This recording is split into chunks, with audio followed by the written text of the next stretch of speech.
Peace, Diehards. What's up? This your boy Eve Rule, host of the Knicks podcast. This is Dire State of Mind. We got a guest here. We got usual State. What's good, State? Yes, sir. What's up, brother? Yeah, man. We got the young shooter here too, Mr. Aiden, man. I haven't seen Aiden in a while. What's good, man? It's been too long, but I'm glad to be on. What's going on? Cool. I wanted to ask, did you upgrade the your living situation? You was like wrapped up nicely in your blanket. Right. No, we got a nice little, much more open space now than my quarantine packed up little thing. But yeah, we're good. Yeah, people literally was asking me. They was like, "Yo, what happened to that kid that used to be laying in his bed all lounge stuff and shit?" Like, you know what I'm saying? He was like extra comfortable. Oh yeah, no, I'm back. I got time, so now I'm like, let's do it. Let's run it up. Yeah, man. Oh, so what y'all want to get into first? What y'all want to get into first? I don't know. Is this a freestyle pod, man? So we kind of like we still waiting for Donovan Mitchell to do something, man. I guess we can ask Mr. Aiden what's his thoughts on all the stuff since we haven't heard him for a while. Oh yes. Yeah. I mean, I don't think you're a Knicks fan if you don't say you have sources at this point. I heard from my mom's friend this is happening. I mean, I don't know. I mean, I'm very happy that Leon Rose is staying face, not really rushing in to make a deal. We're not going to get fleeced. I think I'm giving up Grimes, in a deal. Trying to keep Obi. I don't know. It's tough because it's like I want to give up the farm in terms of picks because, I mean, when are you ever going to get, a 25-year-old 3-time All-Star, been in the playoffs every year of his career? I mean, I think I think it's going to happen, but I think, we're just kind of taking it slow. Going to, hopefully Danny Ainge's price will go down because that is insane. But, yeah, Danny Ainge is an asshole, man. And Danny Ainge has been an asshole since he's a player, since he was back in Boston. You know what I'm saying? He like on Boston, if there was a fight, it was Danny Ainge. The most irrational motherfucker on the court. So you can imagine that transferred over to the boardroom. Right. Crazy. So where do you draw the line at for a Donovan Mitchell trade? I just heard you say picks. That's where you draw the line at, Aiden? It's not the players? I think. Well, I think, I don't know. It's tough. I think picks for I mean, I don't know. It's hard because I want to give up like a lot, but I think at the same time you got to look at this team and the chemistry that we've created. Grimes and McBride, Obi and Quickly. I don't really want to break that up and just give like 5 young guys and then we get Donovan Mitchell with like no bench. But I don't know because I think like I do want to give up picks, a lot of them. I just think Obi is too much. Because I'm starting my podcast back up again, and I'm just like, if you get Donovan Mitchell and you give up Obi, and you give Randle to the Lakers, and we get rid of his contract. I mean, who do we have at power forward? Isaiah Hardenstein and Jericho Sims. Like, so I don't real know. Quick, I don't think Leon Rose. So to clear your mind about that, I don't think Leon Rose trades both Randle and Obi in one offseason. That's an optic killer. Knicks is always about their image. That's an image killer as well. They're not giving up them both this summer. If they do make a trade, it's going to be one or the other. I don't think they give up both. I think that for me personally, in my heart of hearts, I don't think Randall's going to be dealt. Even though I want to send his ass to heaven as soon as possible. I want to send him off my fucking team. But I know he's, I don't think he's going to be traded. So I got to sit here and I'm not going to sit here and sulk at that fact. And I think another factor that you're missing is when we traded for Carmelo Anthony, Aiden, we traded 4 starters and 4 first-round picks. Yeah. The 4 starters was really the issue. The first-round picks, I believe, wasn't an issue because we was trying to win. So regardless of where those picks landed, it wouldn't have mattered. You know what I'm saying? The move after getting Carmelo Anthony that was a detriment to the Knicks was not amnestying Amari Stoudemire. And the reason why the Knicks didn't amnesty Amari Stoudemire is because he was the guy who signed here first. So it's always an optic play with the Knicks. So that's why, deep in my heart of hearts, well, the Knicks messed up because they amnestied Chauncey Billups. That's what happened. They couldn't use the amnesty again. Once they did use that for Chauncey, that was it. And that was stupid because he was a ending contract. So there was no use to doing that because he was going to be off the books. Or they could have just bought him out. It's like it's ridiculous. That's being a Knicks fan. You just have to deal with the ridiculousness. There's always going to be something that they do that's ridiculous. So I think we probably like at the crossroads of that. If this trade ever goes through, so we just have to see what it is, because then that'll determine how ridiculous it is. Because the trade itself might not be ridiculous. It's probably like the next move they do after that. We just gotta wait for it, or just hopefully it don't happen this time. Yeah, I don't think it will because of how Leon Rose is just not in a rush to do really anything. Hopefully. But Aiden, question for you. So you approve of Leon Rose's job these last 3 seasons? 50-50. 50-50. I think we all see some things that are clearly, I don't know. So why specifically you say 50-50? Well, I mean, I think that I don't know. I've never heard of, a man in his, role trying to, it feels like a freaking mafia deal of him trying to get Jalen Brunson on this team with his dad, his kid being his agent, just all of those family ties. There's a rumor that apparently Jalen's going to live in Leon's old house in like Westchester or something. Like there's just, I mean, I like Jalen Brunson. I think what he has to offer to the Knicks is what we need, which is not Alec Burks at point guard. Never again, please. But I just think, the good thing that he's done is that I think he's, we have a lot of draft assets over the next, like 11 years. And just, I love how they've drafted in general. And, what I don't like is a lot of impulsive stuff that's been going on. Like, the Randle extension from 1 year of just like getting into the playoffs. I mean, just stuff like that. But I like that I really do like that he's not in the press that much, that he's not trying to rush in to make stuff happen. And we're just kind of, playing it slow. Well, that's the thing. We don't have to do anything, like you said, we drafted well and all that. We definitely don't have to do anything. It's really that, Danny Ainge wants to get, max, return for Donovan Mitchell. But to tell you the truth, like me and State talked about it before. Like if you're negotiating, right, you don't start with the max. You start with whatever everybody else can give you.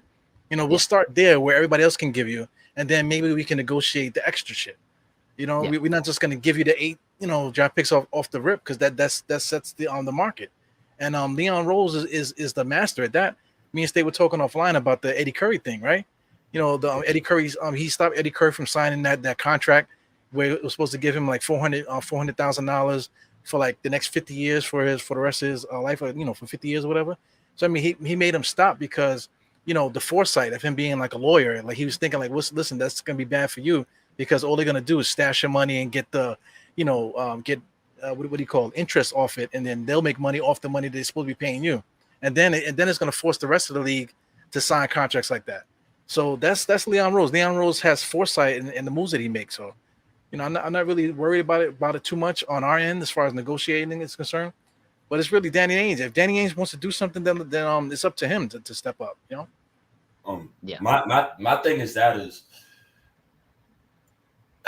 Yo, I hate talking about this Donovan Mitchell subject, but all right, fuck it. My only thing about that is I think the Knicks are in the driver's seat. And I think the Knicks are in 100%. the driver's seat. Huh? 100%. I'm agree. I totally agree. So when I say we're in the driver's seat, the only reason I believe that way is because we all know Donovan wants out now. We all know that the teams that only has the draft compensation that Utah wants is the Knicks and OKC. We don't know. We all know that OKC don't want Donovan. We know they want to tank again. So it's only the Knicks. So if Danny Ainge wants to go into next season with Donovan Mitchell, with who was one of the guys in the Timberwolves trade? Well, Kessler. I had a Utah fan at me on Twitter. He said, we're going to keep Donovan and go into the next season and we're going to compete with him. So I said, who you starting five? He said, Kessler. It's ridiculous, man. Because I mean, if he doesn't accept a Knicks deal, and then we see the deal that actually does happen, he's gonna look like a sucker right off the rip. He's gonna look like a sucker. Say, yo, you definitely could have got a better deal from the Knicks, and you chose not to deal with us because you just want to be spiteful. I don't think it's spiteful. I think it's just business. I think that's like no matter how much I dislike it, that's good business, right? I'm in no rush to send this young man out. And I think another thing is low key, and Aiden, you could attest to this, is the CBA is coming up, right? Yeah. So the CBA comes up next summer. A lot of these players are signing contracts, and 1 year into their deal, they're asking out of their prospective teams. Owners is going to be like, for the next CBA, either the contract might not always be guaranteed, like football contracts, or they can put a precedent where, and this sounds like some David Stern shit, but when a player asks out of his team, they can void your contract to not pay you or some shit that year, that season, and you can sit out and not make no money. That's gonna be tough. That's gonna be tough because the NBA has like one of the strongest unions, man. So, but I mean, something's got to give because like players just can't do that. They can't just I'm gonna sign my money. All right, I don't want to be here no more. Now I'm just gonna sit out 2 years just because I want to do that. That's not good for the product. Especially the fans and stuff. Yeah, but is that so Aiden? Is that on the players or is that on management? With a player asking. I mean, I think that it depends on the situation. I think it could go either way. I'll give you. All right, Kevin Durant. Who that's on? Durant, or that's on the owners for the Brooklyn Nets? Well, the New Jersey Nets. I'm gonna call them by their respectful name. The New Jersey Nets. I mean, I just feel like,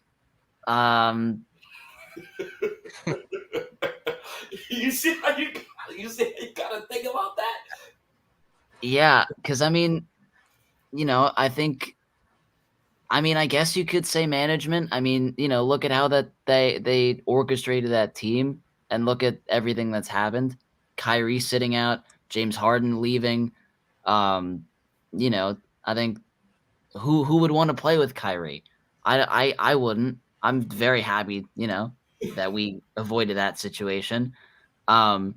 But Kyrie's a franchise killer. And I think if I'm Kevin Durant, I'm like, I don't like what, is going on here. I think they've only won one playoff series during that entire stretch. No, they have not gotten out of the first round during the whole 4 years that KD has been there. Yeah, never mind. And they missed the playoffs twice. Yeah. Or they won one playoff game. Was that right? It was one game? So it was one. It was one something. I whatever it was, it wasn't enough. They should have won. They should have been to the Eastern Conference Finals, if anything. I mean, they did play the Bucks, right? That game, that series against the Bucks, but it was basically that 3-point shot. He had his foot on the line. Yeah, that was crazy. I remember watching that live. That was nuts. But what I'm hearing from you, Aiden, is so you're basically putting it on management then, right? Yeah, I think for Kevin Durant's situation, yeah. So I'm gonna put it on Kevin Durant. Okay. He fucked that team up. That wasn't about, so they trade D'Lo, right? Let's go back. They trade D'Lo. They fire their coach. You trade, then for you getting KD and Kyrie, you trade all your depth for James Harden, right? Just for Mr. Vaccine and not play half a season, and then for James Harden to axe out. And now your team is dead in the water. And now you got Mike James on podcast talking about Kevin Durant. Like Kevin Durant said, we was going to lose to the Celtics in the first round. So you laid your bed. How is that on Kevin Durant? Because you laid your bed, and now you gotta you made that bed. You gotta lay in it now. And I feel like he's not trying to lay in that bed. But isn't management setting up that bed for him though? Yeah, I was gonna say that. Damn. That's the thing. So when the salary cap went up, right? It isn't just because the max is a certain number doesn't mean you have to give the guy the max. The whole purpose of that is to give like these GMs leeway to mix around contracts and try to fit players in. It's not to give guys $40-50 million contracts. So I mean, look at John Wall. John Wall signed that contract, and now he missed damn near 2 seasons in Houston. So I mean, the ownership signed up for that. They're the ones that gave him that contract. You know what I'm saying? Now he's sitting there and then wondering why he won't play. Because now he can say, I don't want to play. Now that screws you now.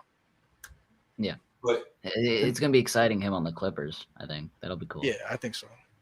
But for the Nets are screwed because they got 2 guys that are on supermax contracts now. Kyrie. Well, Kyrie's not supermax, but I mean Kyrie and Durant, they have max contracts, whatever. But now you have to move 2 guys now.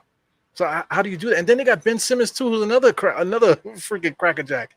Yo, that's crazy. He really sat out a year. Rightfully so. I'm not blaming. He rightfully sat out a year. I agree with Ben Simmons what he did. Yeah. Your coach and your team's best player blame you for losing when I'm a Knicks fan. I watched every single playoffs these past 15 years. I watched Embiid sit out a playoff game because his tummy was hurting. And the Raptors beat the hell out of the 76ers when Kawhi was there for one of those games. So if I'm Ben Simmons, the hell with you. The hell with you. I'm sitting out. I'm sitting out the whole year knowing I wasn't hurt, and I'm screaming mental health just so you can pay me my money. And you ain't got to talk about me bad in the media no more. He might do it again. He might do it again this year too. If they don't get the team together by the time training camp and stuff come, I think he might do it again. That's crazy, man. How could you root for a team? See, like they say, like Brooklyn is the leader of the city. The Knicks are now, it's now a Brooklyn town. Look what happened, man. We are so lucky that they laughed at us. We didn't get these guys. But if these guys were on the Knicks, like what would we be dealing with right now? That would be like a freaking like the only thing that can kill the Knicks is something like this, man. Like if we had guys, three guys, and then they get Ben Simmons, and Ben Simmons might do the same thing the other guy did. Like when do you get the relief as a fan base? So I don't feel sorry for them to tell you the truth, but when you start thinking about getting those bigger players that everybody keeps wanting for the Knicks, you have to deal with stuff like that. Yeah, but I just think in most cases I blame players. I don't necessarily blame management. It depends though. Aiden is right though. It depends. Now, one time I could name a time. DeMarcus Cousins, right? He played for the Sacramento Kings. One of the best bigs I probably ever seen in my life and during his prime. And I watched 20 years of basketball, and Boogie was amazing, like 28 and 12 rebounds. But at the same time, when he was on Sacramento, what did management do to help that man win? They didn't help him. And I think the most egregious thing is, for example, is Tyreke Evans. Right? You draft Cousins, you see him 2010, then you get Tyreke Evans, he wins Rookie of the Year, and he wins Rookie of the Year at the point guard position. Then you change his position, and your team starts to shit the bed. So I think it's like a player to player, a team to team basis. But I think mostly every single time it's on the player, because usually the players You signed this contract to hamper your team. You signed $40 million. And I have no problem with that. Aiden, if somebody come up to you and say to you, we want to give you a super max for 250 plus million, motherfucker, I'm signing that. And anybody would. I could be on the worst team in the league. I'm signing that deal. I'm taking the money every time, bro. So I could sit here and crap on Bradley Beal and say, yo, Bradley Beal ain't no damn winner. He don't want to win. But at the same time, how can he say no to 250? Yeah, you can't say no. So I mean, does that mean that Leon Rose is the best GM the best president of in the NBA? Because we don't have to deal with that. You know, the simple fact that nobody wants to come here to begin with, but you know, he was able to like he was able to get movable contracts here. You know, the salary cap is not that bad. Brunson is our highest paid player.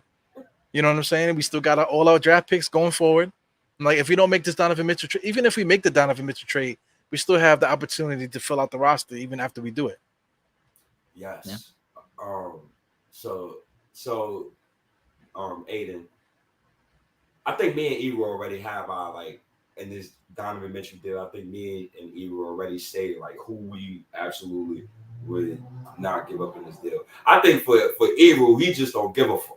I don't give a fuck, man. You know what I'm saying? Even RJ Barrett. People like they say that RJ Barrett, I can't get rid of him. Listen, man, if it makes sense for the team, I get rid of everybody, bro. Everybody. I don't care. You know, because all I care about is winning. And I'm, you know, look at Julius Randle, what he did to us with that thumbs down stuff. You know that was embarrassing. It's we went and signed this guy Jalen Brunson, but then we got Quickly. You know, Quickly is looking good in the summertime. You know, he's building up his swag and all whatever else you want to say. Yeah. You know what I'm saying? So we're in a good space, man. So, you know, if we could put a couple guys together and to make a deal to get a guy like Donovan Mitchell, let's do it already. You know, but if we're not going to do it, then I can still function as a fan that we can keep it moving. You know? Yeah. Because we're not the Nets. The Nets, if they don't trade Durant and if they don't trade Kyrie and if they don't satisfy Ben Simmons, then the fan base is screwed. You know? Yeah. So why would you trade RJ for Donovan? Well, no, I wouldn't necessarily trade RJ for Donovan, but if they did some stuff in there to make it make sense for us, I would do it. Why he put you on the spot like that? Well, yeah, I'll trade everybody, man. Yeah, well, that dude, Halen, whatever his name is, the trainer Halen. Drew Halen? Yeah, Drew Halen. You know, all due respect to him, he's doing something that I wanted to do at the time, but I chose to be in child court, at the time, fooling around with that. That's why I'm not a pro trainer. But those little shifty moves that he does, hey, dribble the ball, do like this and then drive. Like, get the fuck out of here with that. And then RJ needs to be doing what Chris Brickley has Quickly doing. Those just trying to score off the move, work on how to go off the glass and that type of thing. That's what he should be working on. So fast twitch moves where he's going in between the legs, stop, in between the legs, stop, and then shift his body and then go get the fuck out of here. That drives me crazy, man. So I mean, I'm just saying it for that reason. That's why I'm like, if Barrett will go, I'm good with it, man. But it would have to make sense. I don't want him to leave though. Because I mean, I don't want him to leave, but make it make sense though. If he does go, there's no scenario that it would make sense. Yeah, I know. That's what I know, but I gotta say it though. I gotta say it. I mean, I already got my stance with RJ. So Eru and guys already know. But my other stance literally was, and I already told Eru this. I've been telling people this for years. I'll trade every single one of those other my MFers on the Knicks. I'm keeping RJ. But the rest of them, I have no problem. I have no problem trading any one of them. But you keep RJ because you have to try to cheat because he already proved that he can score 20. Even if he never scores 20 again, at least him being on the roster, like you have that caliber of a player, you need that. And he's still on his rookie deal at the moment and all this, man. So it just fits what we're trying to do. We have to sneak in players, sneaking players around. Question for both of you. Since you said the Drew Halen comment. Yeah. If there was an NBA player that you could lock RJ Barrett in the gym with. And I want to ask the same question for Julius Randle. If there was an NBA player, old school or new school, that you could lock this man in the gym with for a summer, who would it be? If you just lock him in the gym with this guy for a whole summer, it can't be Kobe, because I wish it was Kobe. Sleep in peace to Bean Bryant. I'd have been advocated for that. Well, for me, the Knicks have their own greats, man. So I would like him to work out with guys that that came through the organization. Like Right. Bernard King is always there. They have Bernard King talking to him, but I want Bernard King to run through film with him. Because like we're talking about the '80s, but RJ don't have no first step.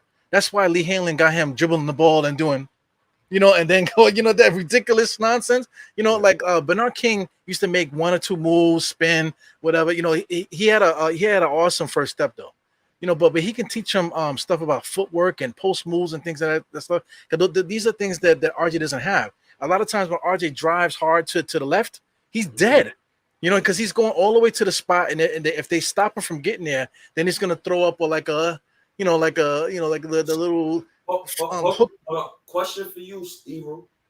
Is first step a part of having footwork? Is that the same thing? Yeah, I mean it's all the same thing. Because I mean, you sometimes the first step is God gifted, but you can work on it, like getting guys off their square to get that step. But once you get the step, like okay, you got it. Now what you gonna do? What happens if they cut you off? If they cut you off, that's what I'm trying to say. If they cut you off, he has no counter. Right. So somebody like a Bernard will help him with a counter. Because like just one little, once he gets in that spot, if he can figure out a way to turn the opposite way and shoot, or work on some up and under stuff, he has nothing. Once he gets to that spot, he's just dead. So I wish that he would just work with somebody that will help him with that. So Aiden, who you got? I got an interesting name, but Aiden, who you got? Old school, even with the Knick right? You got old school or new school? Any player? It's hard because there's so many. Yeah. I don't know why, but I feel like a Tony Allen. I don't know why, but like a Tony Allen kind of guy would interest me a lot. And because listen, I think that Julius, I think has to. He needs. Real quick, Aiden, you want to lock him in the gym with a rabid Wolverine? I get the vision though. I want him to go through it though. But keep going, yeah. keep going. Yeah. I'm just saying. I think that it's not even for offense. I think they just got to work on just playing against dogs, And I think that I want Randle to go up against someone with that like I'm gonna lock you up like 24/7 kind of mindset, and then I would love that kind of work to make Randle just not go berserk, and because I don't want a repeat of last season of him just going like really, like I just that's why I'm just saying just in terms of like a mindset thing. I think that would be. Yeah, I definitely feel you on that. Like when we talking about RJ though, you like RJ in the room with Tony Allen. I get it, because now you got to score on me. Tony Allen, I'm here to lock you up. I'm the police. So you gotta figure out a way to get past me. So I like it. Have him there instead of having these guys that are like our size. Guarding RJ. RJ's like 6'6". And they got guys like me and you guarding him. You know what I'm saying? I would like to see a guy like Tony Allen that will be in his shorts. And then now let's work on that stupid twitch move that you want to do. Let's see if that works against Tony Allen, because Tony Allen's gonna lock your ass up with that stupid ass move. It's a first team all defender, man. Yeah, that's what I'm saying. The one player that just comes to my mind is Joe Johnson. Yeah. If I could lock RJ in the gym with Joe Johnson, my God, bro. And I know he worked with DeMar DeRozan over the summer, but Joe Johnson's footwork is on another level than DeMar DeRozan. Yeah. Like, it's ISO Joe. He was nicknamed ISO Joe for a reason. And I think that RJ, he does not have a fast first step. He don't got no wiggle in his game. But what RJ can do is skill you to the basket, power you to the basket, use his body. He know how to use his body for leverage. high IQ basketball player on the offensive side of the ball. Well, both sides of the ball, actually. But I think that locking him in the gym with a guy like Joe Johnson, I think that will help him tremendously. And Yeah, great offensive players. They know how to date. Like I was talking about, like Tony Allen is gonna lock him up, kill it, or the way that RJ drives, it kills it. He kills himself, But like the offensive players, they know how to kill the defense. Like Joe Johnson, you standing in front of him. Next thing you know, he's up and you're in the air and he's going to the basket. A guy like Kobe Bryant, same thing. He knows how to get you into a spot where you're gonna be guarding him hard, but that one little second that he needs to get the bucket, you're gonna be looking this way and he's gonna be going the other way. Yeah. And that's what RJ needs to figure out, because he's there, man, but he just needs that counter move, that puts the defense thinking that they know what you're gonna do, and then you just pull up something out your ass, and then that's what real scorers do. Now for number 30, if I could lock him in a gym, obviously the first person that comes to mind is Zach Randolph, obviously. But I'm gonna go old school with this one. I might have to lock him in the gym with either Derek Coleman or Big Dog Glenn Robinson. I have to lock him in the gym with one of those two. Big and Aiden, I don't know if you know who those two guys are. You might have to YouTube those two guys, but their play style is exactly like Randall's. It bully ball, same body build type, strong shoulders, muscular, but guys who was not scared, guys who was dogs, guys who wasn't mentally fragile. Those type of guys, I think. Well, consistent too. Big Dog was mad consistent. That dude had like 22 and like whatever his rebounds and whatever. He had that every year of his career. I think it took like the last year. Yeah. And nobody talks about him. That's Aiden said it before. There was so many players in the NBA that nobody talks about. Like there's hundreds, thousands of players, but we keep talking about the same 5 guys. Like what happened to Big Dog? Big Dog literally averaged 20 points a game for his whole career. I think he played 10 seasons. He averaged 10 points a game. 20 points a game, excuse me. How come nobody talks about that guy? Because and I want, because Aiden is younger than us. So because I know his generation, they value rings, right? It's the ring culture. I was listening to J.R. Smith and Gilbert Arenas pod, and they was talking, they was spinning some stuff that was like, oh yeah, they're kind of right. So like a dude who had 8,000 points in his NBA career, but he got 3 rings, would be more celebrated than a guy who got 20,000 points in his NBA career who got no rings. Yeah. Like, I'm pretty sure Aiden heard of Robert Horry, Derek Fisher, all of those guys. But you don't really hear about guys like Kenny Anderson. Those guys who people don't really talk about, those guys like that. I love Steve Francis coming into the NBA. The things you hear about him is, he was drug abuse. He was mentally fragile. The Knicks broke him. Yeah, he was an alcoholic. Big time. I like bringing up Big Dog Glenn Robinson because man, I think the conversation. Look at those numbers, bro. But for his entire career, 26-2. Look at the numbers: 45% from the field, 34% from 3, 82% from the free throw line. That dude was a beast, man. And nobody talks about him. He didn't even exist. 6'7", 230. Really? They call him Big Dog for a reason, man.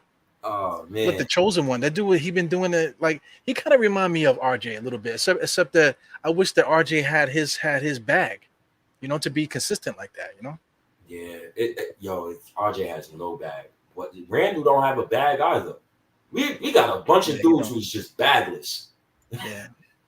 You know who got a bag? Brunson. Yep. And Cam Reddish. Those 2 guys who got a bag. What I just heard from you, Eru, is just offensive IQ, offensive skill is what the Knicks been lacking past like decade or so. And I think that's the reason why, Aiden, I want Donovan Mitchell so bad, bro. I want him like a chopped cheese, bro. I need Donovan on the Knicks, bro. Like I can't fathom people not wanting a guy who averaged 20 points for his career, and you just don't want this guy. But then let's go to Quentin Grimes, right? Yeah. I done heard the most blasphemous shit about this man ever.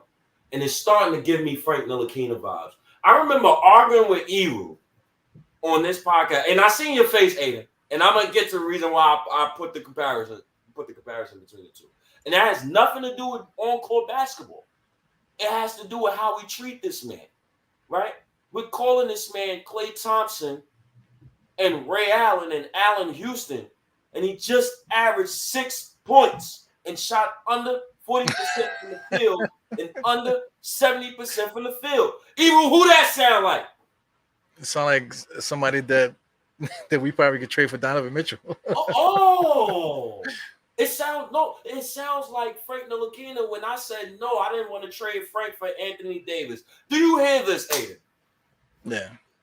But it might be a little different. I think Quentin Grimes, I think he might actually, if we trade Quentin Grimes away, I think he might be the first player since like Ariza that actually did something once he left the Knicks. Yeah, there's clearly a difference. When are you talking about Frank Ntilikina offensively?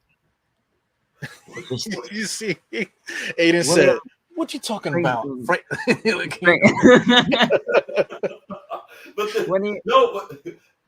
So I'm not even talking about offense. I know Grimes is offensively more skilled than Frank. I know this, but I'm just talking about counting stats. He averaged 6 points last season. Aiden, what you want me to do with that? Whose fault is that though for his usage? Now we got to go back to the war criminal time. Come on now. Come on. I tried to avoid that 64-year-old man this whole pod, and now we got to bring it up. Oh, God. Well, what kills that for those type of coaches is that you have to get into your own bag. You have to do your thing. Because a coach like Tom Thibodeau, he's looking for you to bail him out. He's like, I'm doing this. I prepared you guys, and it's like, run the next play for Julius. Fuck, I don't know what to do. That's the type of coach that Tibbs is. Yeah. So these guys got to get into their own bag. Yeah, you see when you give Grimes a chance. Did any of you watch the summer league? What do you average? Like 20, 22 points per game? Oh my God, this is 24, right? Something like that. Something like that. Do I take? You know what? I'm not gonna do that. You know why? Because I did it for Kevin Knox, right? So I'm not gonna sit here and crap on summer league for Quentin Grimes. I'm not gonna do that. What I will say is, I wanna take it slow, right? I don't wanna say that he can become the next CJ McCollum, because CJ McCollum was the last person I seen that went from 6 points to 20 points the very next season. I'm not going to sit here and say he's CJ McCollum, but I'm not going to sit here and say he's fucking Klay Thompson. At least is Danny Green Danny Green? I said Danny Green. Oh God, is Danny Green a disrespectful comp for Quentin Grimes? Because that's who I would lock him in. Are you talking about San Antonio, Danny Green? Yes, I'm not talking about Raptors. Okay. But Danny Green is one of those guys. Like, he got the championships and stuff, so his name is means a little bit more because he got the hard work. I do like this. I do like San Antonio, Danny Green. I do like that take, and I love that basketball team. I love that team. But yeah, I mean, let's see how he does this year until we start calling him Clay. I don't like that. Yeah. So I got a good segment we could segue in since we talking about the young players. You asked me a question earlier, Aiden, and you asked me about Cam Reddish, and you asked me about what specific role would I would like Cam Reddish to be on for the Knicks next season. And this is just a hypothetical of, let's say if we do or don't get Donovan Mitchell, right?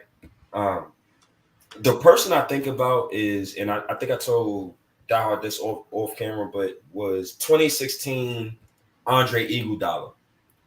So Iguodala, before he got to Golden State Warriors, he was averaging 18, 17. Eagle, if you got the Iguodala numbers, if you could pull those up real quick so we can show the people. But I can't spell Iguodala though. I can't either. I ain't gonna lie. I just go to Google. But Iguodala, what the hell? But Iggy, right? Yeah. He could play all ball. He could play off ball. I watched him start at point guard. I watched him guard the other team's best player on a daily basis. I watched him start.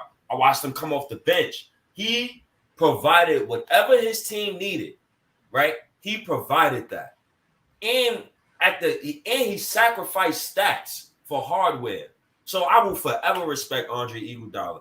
And what's crazy is he never scored 20 points per game. He never close. averaged 20 points per game. He had an RJ season where he almost got it. He almost got 20. He was like 19 and 9, 19.9. But hit that specific role. So when I say Andre Iguodala is if we get if we get Donovan Mitchell, Cam Reddish could be the first person off the bench, right? Mm-hmm. If we don't get Donovan Mitchell, even if Quentin Grimes starts, Cam Reddish should be the first person off the bench. Cam Reddish with Obi, with Emmanuel quickly. I think that's a perfect role for him. I think it puts him in a good mind state of I don't have to do too much.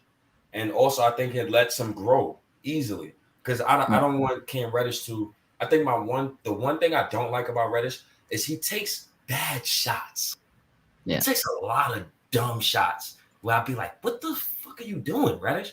But Aiden, what kind of role would you want to see the Knicks place our good old dear young Cam Reddish? Yeah, I'm just a little concerned about him coming off of that injury.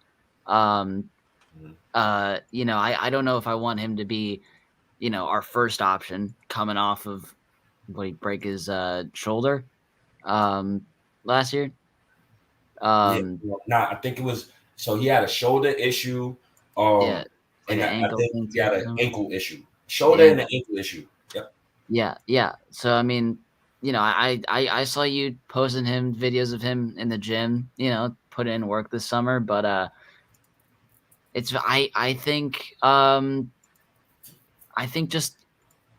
maybe like a nice kind of I don't know. It's hard just because maybe like a 6-man kind of thing. I don't know. So I just throw more names out there. Ewu, you could attest to this, so we can cook Aiden out. James Posey, Rick Fox, Trevor Ariza. I'm not gonna say Ginobili. I almost said Ginobili. Almost. I'm never going to disrespect Ginobili like that because Ginobili is really he's really nice. But you see Cam Reddish lifting all this weight on those shoulders, so he's good, man.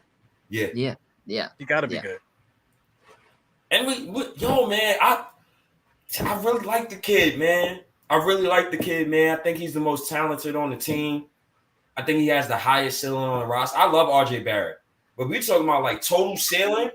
Reddish it's just something about that kid, man, and it's just his demeanor. He's too cool for school. Like he the guy he walk in, yo, what's up, fellas? Yo, how y'all doing, B? Like I need some more rah-rah from him. Yeah. If you want to talk about Iguodala was a beast in Philadelphia, man. He didn't really score a lot like that. But I mean, that motherfucker used to be a super aggressive driving to the basket. He's like the opposite of Cam Reddish. So I mean, like, Iguodala was still able to play well in a reduced, like his athleticism left him as he got older. But what happens when Cam Reddish loses that athleticism? What is he gonna just drop dead on the court? Because that's the energy that he gives. He gives he's like half sleep out there. Yeah, I mean, I don't know, maybe like a Jamal Crawford kind of. We're talking about, I'm not saying in terms of handles because I don't think Cam Reddish is ever going to get Jamal Crawford handles ever in his career. Not Crawford. Yeah, but I'm just saying in terms of like aggressiveness, maybe that could be an option. Who knows? I don't know. I just want to see how he comes off this preseason and everything. Yeah, me too. For me, what kills me about people when it comes to Cam Reddish is oh my goodness. What kills me about people with Cam Reddish is people always say he doesn't work. He's not a hard worker. He wants everything handed to him. He wants this. Man, What the hell? Iguodala was a bad dude, man. I'm trying to tell you. He wasn't a gifted shooter or anything like that. But that one, look how hard he used to drive to the basket, man. We were spoiled, Eru. We were spoiled. We were spoiled. I ain't gonna lie. The Knicks was bad between 2000 and 2010, but that easily had the most, like, the individual, like, star talent was way greater than it was now. Way greater. Because Aiden, I don't want to sound disrespectful. I might have to take a 21-year-old Tracy McGrady over a 21-year-old Luka Doncic. I might have to. I might have to. And it's debatable. It's debatable. Hero, you got that face. What does that face mean? Yo, T-Mac, he doesn't get enough credit either, man. Because like he ended up getting hurt, but I want to say like a good like 6-year span, he was like next to Kobe, right on Kobe's ass as far as like best player in the NBA. He was nasty. I mean, he's not as clutch as Kobe, and he didn't have nobody to help him. Well, Yao Ming, I don't want to give him no excuses. No excuses for guys. Their career will play out how it's gonna play out. But I mean, he was about as skilled as anybody out there, man. I think what happened to a guy like Tracy McGrady and Aiden, this is why I hate older coaches. I hate older coaches. Tibbs, Doc Rivers, they all need to go. And I'm about to bring up Doc Rivers' team. Tracy McGrady's career could have been way better. But Doc Rivers, this dummy, first of all, he told Tim Duncan that his family can't get on the plane. You miss out on Tim Duncan in 2000. Then Grant Hill, was it the Detroit Pistons doctors, Eru, that misdiagnosed him? Or was it Orlando's doctors? It was a mixture of both. I think Joe Dumars knew something, but he didn't tell Orlando. It was up to Orlando to do the due diligence. And Orlando didn't do that. I think they just got excited. Oh shit, we got Grant Hill and we got Tracy McGrady. I think they got excited and they just signed off on it. But I think Joe Dumars and them knew that his ankle needed some work, Yeah, and I think like at that beginning, was the beginning of the end. And another low-key thing, Aiden, I don't know if you know this, but back in 1999, the Philadelphia 76ers was supposed to trade for Tracy McGrady. And Billy King, at the time, jackass. He's a jackass. The worst basketball mind ever. Easily. He backs out of a trade that would have brought Tracy McGrady to the Philadelphia 76ers while Allen Iverson is just getting into his prime. Crazy. You see these numbers though, man? 26. This is from 01, was it 2000 to 08? Damn, man, 26. He got 6 rebounds, 5 assists, 1.4 steals, almost a block. 34% from 3, 43% from the field. He wasn't really the good shooter that way. He's if you want to talk about volume scorer, T-Mac was a volume scorer. And what's crazy is every time we put up somebody's effective field goal percentage from back in the day, that every time it's always under 50%. This is why I hate the math talk on Twitter. Yeah. Because Iverson is one of those guys too. Oof. Big time. Of my favorite basketball players of all time. He was hella inefficient. And look at those first 3 seasons from Tracy McGrady. When I look at Cam Reddish, right? Look at that. Identical numbers right there. 11, 5, 2. Yep. Yeah. The big difference, though, is the free throw percentage and the rebounding. And I like my biggest another gripe I got with Reddish, and I seen it happen with Andrew Wiggins, where Andrew Wiggins finally clicked in his brain. You gotta get on those rebounds, man. You gotta get on the boards because that opens up the rest of your game. You could get an easy basket. You playing harder. When you're touching the basketball, it gives you more energy. You know what I'm saying? Yeah. For him to only average 2 rebounds, that's disgusting. It's very alarming. So as far as like Cam Reddish is concerned, like I see the talent and I see what he could do, but let's see if Thibodeau is going to give him the respectable amount of minutes next season he deserves. So can we talk about Obi Toppin? Let's do it. Aiden, how do you feel about Obi? I need. How do you feel about Obi? One and two. Part two of this question is: do you think Obi and Randle can coexist? Because I haven't heard you talk about Obi in minutes. I'm curious. I think if we get another season like last year with Randle, no. I don't think they can coexist. I think his ego is just going to be too all about him, number one option. Just let me, take up all of that usage. I also think when you give Obi Toppin a shot, we all saw at the end of last season, he's getting like 30, 40-point games, triple doubles easily. He was going off. I feel like they don't. I personally don't think they can coexist. I think Randle's just always unreliable. You never know what Julius Randle you're going to get. Are you going to get most improved player of the year? Or are you going to give me, give me my fucking respect? Julius Randle going off. Like, I don't know who you're going to get. I don't know. But that's the Randle I want. The give me my fucking respect Randle is the one I want. I can't, right. But go ahead. But he forces too much when he's like that. He does too much because he thinks it's all about him. He thinks he's Kevin Durant. But I hear you. So Eru, it's crazy. I hear him talk about the players. Who did he not bring up? I get it. Who does this always come back to? It always comes back to the same person. But if I was coaching a team, right, and I see this is without Donovan Mitchell, because I guess we're gonna talk about that too. Like, if we do make a trade, what will we do to fill in the spots? But if I got this team, I know I can go 10 deep. If I know what Obi can do, I know what Julius can do. So I would devise a plan where I can utilize all these skill sets, man. Because why are we bringing Brunson here? If we're not going to run the offense through the point guard. We cannot, like, if we start the year and Julius Randle, like, okay, I'm gonna be watching the first quarter. Okay, cool. If Julius is still pounding the ball down the court and doing whatever, I'm gonna go freaking insane, man. Yo, Because what's the point of getting these characters if the coach is still gonna be playing the same way? So it's asking a lot of Tom Thibodeau, though, to change like that. So I don't know. Yeah. And what's crazy is everything I heard from Aiden, it comes back to accountability. Will Tibbs be accountable for himself? It's not even about the players anymore. I can't blame the players next season. I'm against that. I'm strongly against that because we've been giving Leon Rose and Thibodeau a pass for 2 off seasons.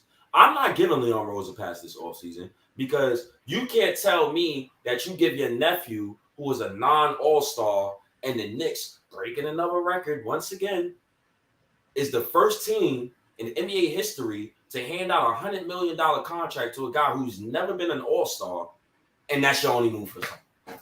Yeah. I'm not happy at that. You gotta give me more, Leon. You gotta give me more. And then as far as Tibbs, hold yourself accountable, dude.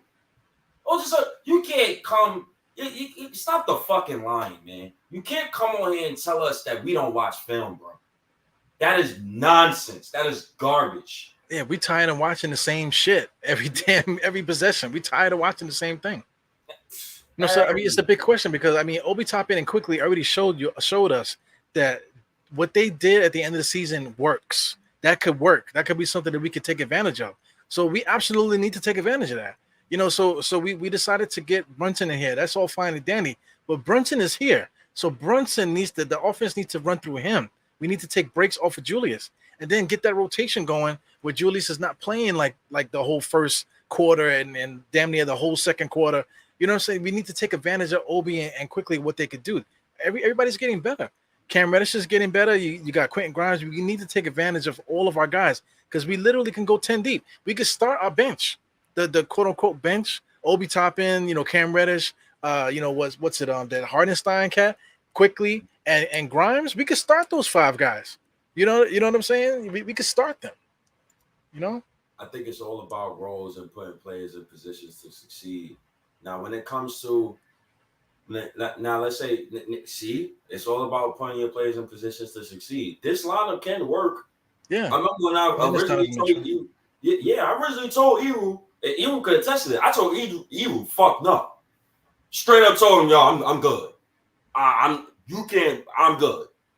But you sit back on it, think about, hey, let me see if I could see if I could think these guys could coexist on the court. And I think it can, but it just always goes back to the coach. And I think another thing, the underrated thing about just going back to Quickly and Obi, and you know what reminded me of with Quickly and Obi? The 2018 Clippers. Reminds me of Lou Williams and Montrezl Harrell. Both of those guys was top 2 in the 6-man award that year. But when those 2 came off the bench, the offense specifically ran through those 2 off the bench. Yeah, that's perfect right there. Would Tibbs do that?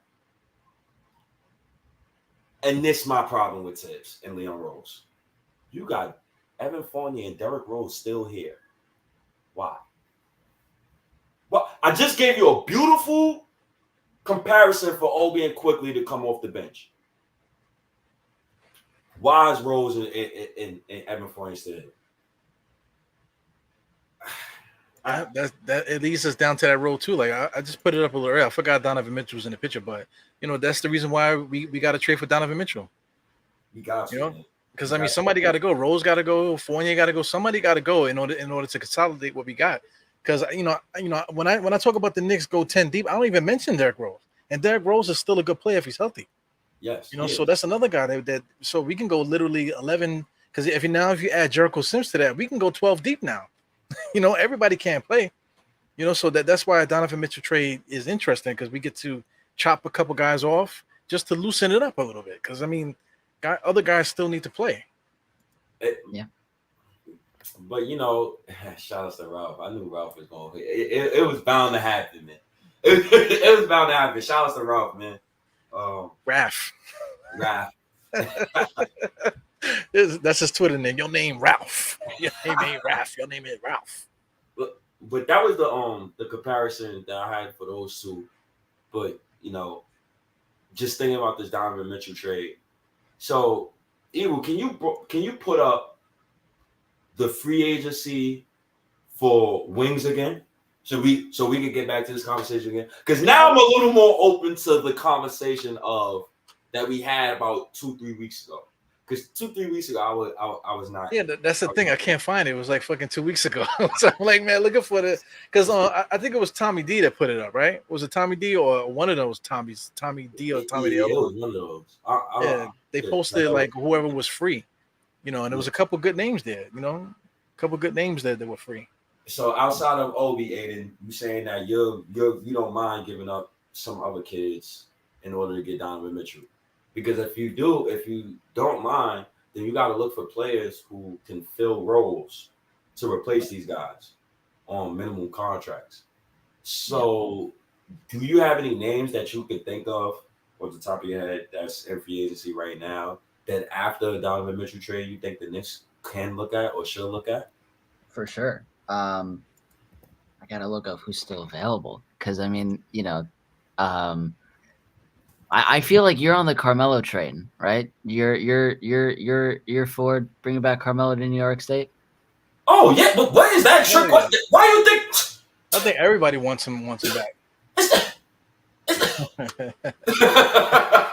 that a trick question? If Randle or Obi goes, we know who's the backup 4. I don't even want to look up backup 4s. That position is solidified. I'm talking backup small forward or shooting guard. Because it's going to break my heart. But let's say we got to give up both Reddish and Grimes. That's where I drew the line at, right? And, some of the names last time, that me and Eva was talking about, and I ain't even gonna lie, like I didn't like a lot of these names at first, but then when I kept thinking about it, I'm like, all right, I could see who could be it. So now that I'm looking at free agency, so the first name I see is, and people's gonna hate this name, but I don't even care. For me, it's Jared Culver. And I know Jared Culver he's out of the league right now currently. But he's young. I think he's still got some talent in him.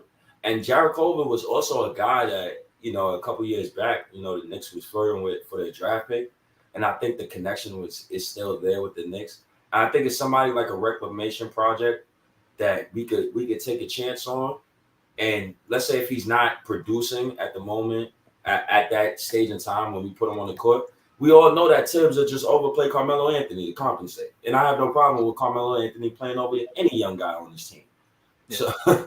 So that was like the first name that came to my mind. And honestly, he's been a bust so far. If you want me to keep it real. And then that last year at Memphis, they had Anthony, this dude, Anthony, what's his name? Anthony, whatever his name is. Anthony Milton? No, I mean, their big draft pick that they just picked up. Anthony, what's his name? From Minnesota. Oh, well, he was on Memphis, by the way. My bad. Well, there you go. Memphis too. Memphis is pretty deep, so that's the reason why he really get no play in Minnesota. Look at all the guys that's on the roster. You got Kyle Anderson. You got Desmond Bain stepped up. Dylan Brooks is there. No, Kyle's on the Timberwolves. Well, I mean, according to this, he was on Memphis last. He was. But, Jared Culver is one of those guys that came to my mind. He's young, 23. I got more names right here as well. I got a bunch of names, matter of fact, that I'm actually open to. But, Jared Culver was the first one. There's no way in hell I want MAGA Isaac near my New York Knicks, so don't ever mention Jonathan Isaac near my Jonathan Isaac? Yes, I am good on Jonathan Isaac. I am extra good on him. The next name I'm looking at. Great selection. Love this kid. I was just about to say his name. He's great. I love this kid. With him though, I'm not exactly sure if he's a free agent or if he's like a restricted free agent. I'm not exactly sure. You're talking about Clay, Ray. I mean, kid could shoot. Not saying he's gonna be like that, but I'm saying if we need a shooter, I mean, I love him. Listen, I think he's great. Listen, man, 23 years old, 6'8", 225. Just in case if you deal both Grimes and Reddish in a deal like that, it's a guy you can pick up. Yeah. Alfred Payton's still available if you want him. Yeah, he is still available. Oh God, it's Jordan Nora. Damn, I probably butchered his name. The next person I'm actually looking at on my list is after Jordan is Louis King. Another name that comes to mind. He's a 6'7" wing. He coming out of Oregon, experienced 3 years. He was drafted by the Detroit Pistons, and he has yet to actually, get a spot in the league. But I think that's another guy you could possibly try to look at. But I'm gonna be honest, I'm looking at some of these guys' percentages, and it's there's a reason why this guy's not in the NBA. You don't even want to look at Louis King's percentages. Oh my goodness. Yeah. But I got another name. Hold on. How do you feel about Sharif Cooper? Because I know he was just dropped. Oh my God! Remember Sharif Cooper? Remember how people used to cap for him and whatever? How he this, that, the other. Knicks messed up and all kind of stuff. Look at Sharif Cooper. I mean, everybody can't make it, man. Everybody can't make it, man. The NBA is a tough league to get into, man. I don't know. Maybe you're too. Maybe I can't use the he's too small excuse no more. Because Fred VanVleet is a competitor. Jalen Brunson is a competitor. It's not about the size, man. Pause, man. It's about your heart, man. It's about your skill. Yeah, that's what she said, right? That's what she said. Oh At man. least that's what she keep telling me. I gotta believe her. But not every NBA player is gonna make it. But I didn't like Sharif Cooper coming out of college, regardless. A lot of people was crapping on our players for him. I think the biggest question, the biggest head scratcher for me is why is Colin Sexton still a free agent? Contract negotiations. Yeah, he's definitely restricted, I think, right? He's restricted, but how do you not want a guy who averaged 25 and 5? Look at what Cleveland's offering him.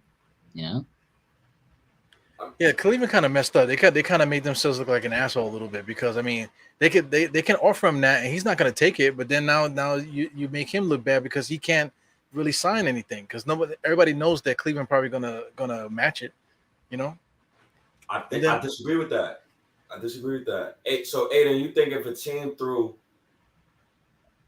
anything above $15 million for Colin Sexton, you think that Cleveland will match that, knowing that they're going into luxury tax and knowing that their owner is the way he is?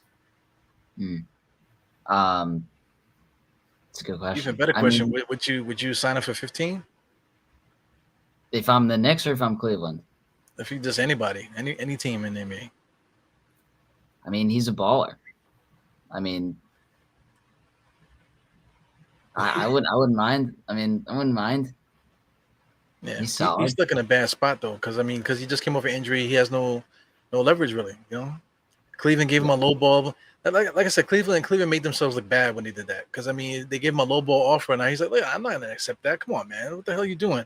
There's all right. Well, all right. Just sit back. All right. Well, yeah. I wish the Knicks could get into those negotiations and offer Evan Fournier in a sign and trade deal for Colin Sexton. But everything I want in life, it just doesn't happen my way. At least he gave me Cam Reddish, right? Well, would you trade? Would you try to do something with him if we don't get Donovan Mitchell? I would try to do something with him, even if we got Donovan Mitchell. what are we talking about here, man? That's the truth, though. Because if we trade with Donovan Mitchell, we definitely gonna have at least two roster spots open, at least two or three. Come on now. What if I trade? This is why I love the fact that this Donovan Mitchell trade is lingering now, because the more it lingers, the more Durant is fucking over the Nets, the more everybody's in a standstill, and everybody's looking at Danny Ainge like, "Yo, come on, brother, you're messing up the money right now." And yeah. I would trade for Donovan and absolutely try to sign a Sexton, or I would sign and trade Evan over there. You're talking about Danny Ainge, right? I fucking would do that. Like, just make the damn trade away, move on with your life, and then possibly pick up Colin Sexton and start. You could start over. You could do like a light reset with like a new group of guys over there. Why not? But he's holding up his own stuff because the longer it takes, because now we're in August. In August, training camp now starts a little earlier than it used to. Training camp starts almost like September, right? End of September, begins right in the beginning of October. Yep. Come on, what are you playing games now, man? I hate comments like this. And what he said. The reason why I hate comments like this is because they're all talented. And Westbrook, Wall, and Sexton could have started on the Knicks the past 3 years. So what are we even talking about here? And I love Jalen Brunson, but come on now. Come on, I'm not going to get really disrespectful right now, but come on now. When Jalen averages 20 and 10 for a season, then we could talk. When he averages a triple-double for a season, when he averages 25 and 5 for a year, we could talk. Come on with this team useless basketball BS, man. It's the same shit with Quentin Grimes. Quentin Grimes is a new Klay Thompson. It's like, where's the proof? How could you say stuff like that? You too, State, man. Like you say, like Fournier is trash and this, that, man. He got a whole career, man. That you just gonna shit on his whole life. One of the greatest French players. So if I never admitted something to you, I'll admit this right now. And I'll be admitting this on Twitter. When it comes to my narrative, and I want to strengthen my narrative, I have to ignore some things that's logical to make it count.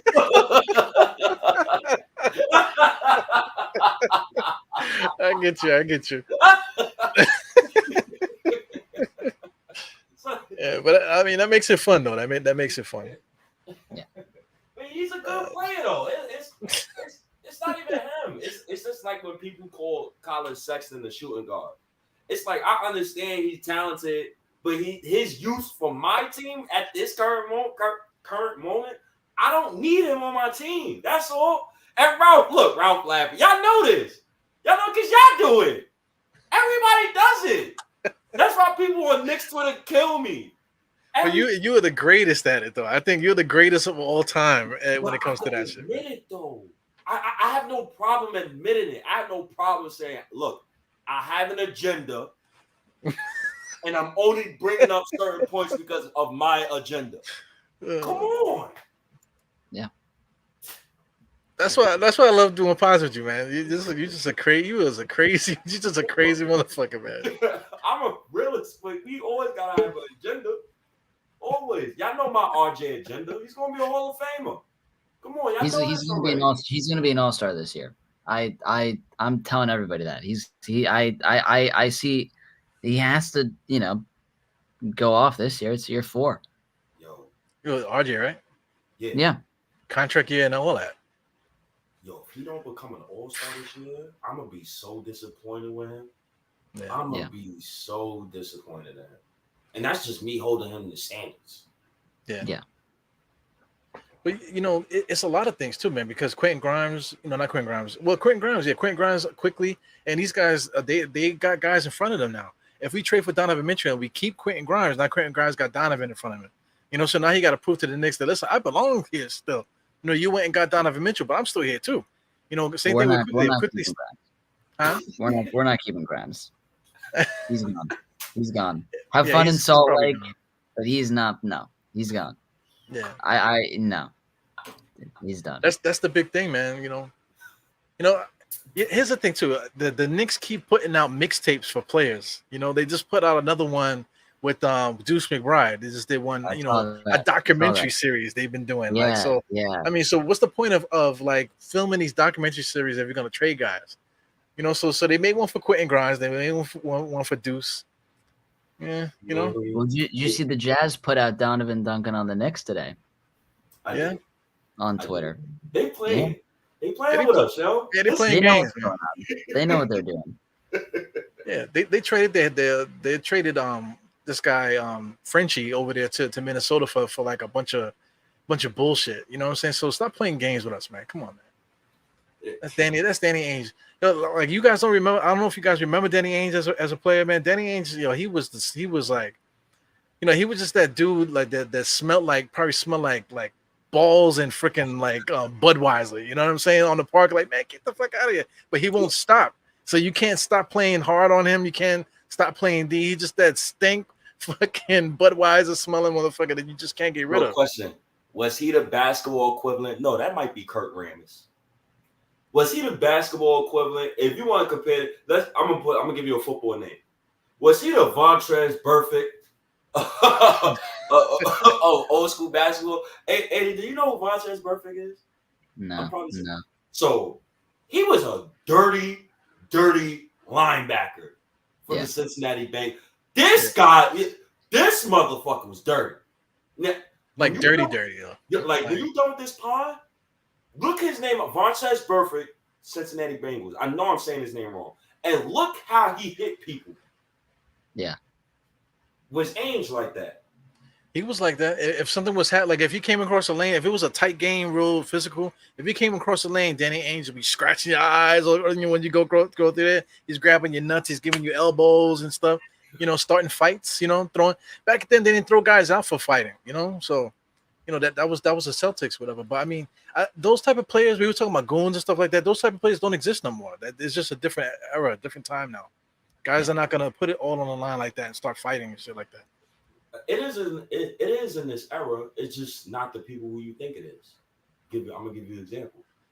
Yeah, you got to Google Danny Ainge. He was like, he was one of the greatest like trolls and thing of all time, man. He was crazy. So, do y'all remember when Shannon Sharp said on Undisputed that Draymond had caught an eye jammy? And do you remember what Kendrick Perkins said about Draymond a couple weeks ago when he kept going like? So the person who punched Draymond Green in the eye is Tristan Thompson. Did you ever hear Tristan Thompson speak? The man don't even sound like a man. He sound like a cartoon character or Pokemon or some shit. So that's how you know it's not really a lot of. You got a Canadian education. That's what happened. It's I think I consider Patrick Beverley one of those types because I felt like when you go on ESPN and when somebody asks you how do you feel about Chris Paul, and you go like he's food. I mean, you gotta have some type of toughness to you. Yeah. But Danny Ainge would go right in front of the camera, and be like, "Nah, everything is good. We just playing hard out there. You know what I'm saying? Yeah, but then you get on the court, the guy's like, his hair's going crazy, he's turning pink. You know what I'm saying? He's scratching dudes and all kind of stuff. You got to really watch that era, man. There was a lot of crazy stuff going on. But once we finish this, I'll send you guys. I'll send you guys a link to the video. But this dude, he actually broke down every era in sports and what made them so different. And it wasn't necessarily like talent or whatever. It was just like the rules. Like whatever the rules was happening at the time, that's what dictated what was happening on the court. Like before the shot clock, guys were just holding the ball. You know what I'm saying? And they were just throwing it up there, trying to get more and more opportunities. That's what then he really just broke it down for every era why things were the way they are. Because the 3-point shot didn't come in until the 80s too. So that changed everything too, the way the guys did stuff. It's interesting, man. You guys really, because YouTube is here. We're on YouTube, so go out there and just look at different things, man, just to get the perspective. So I got an interesting question for the both of you. And it's two people. Shout outs to Ralph. I'm glad you talked about Draymond Green. Would y'all be interested in Draymond Green in any type of capacity on the Knicks?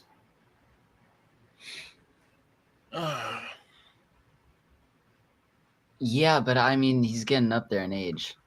Yeah. No, just as a backup though. Just like as a backup center or power forward. Would you be interested in that? Because these guys can't start forever, man. They can't be great forever. They got to be somebody's vet on the bench. Somebody got to play Gary Payton 2006 Miami Heat. I don't know, man. I'm thinking of Draymond Green because now, Draymond Green is now becoming like a caricature of himself now. He got his podcast now, and he's at halftime doing his podcast during halftime of games and shit. It's like, what the hell's going on? So I mean, him coming to New York, he would be so arrogant to act like he's always been here, like he was born here, and I think he would rub us the wrong way a little bit. But I mean, if you get him here and we're like in a winning situation, let's say if we get to the point where like Julius Randle was traded and whatever, and let's say Draymond Green was a free agent, then I wouldn't mind him being here. But it would have to be, he's gonna be up in age at that time too, man. So you got to account for that as well. I wouldn't mind it, but he's a prick though. We need more pricks, man.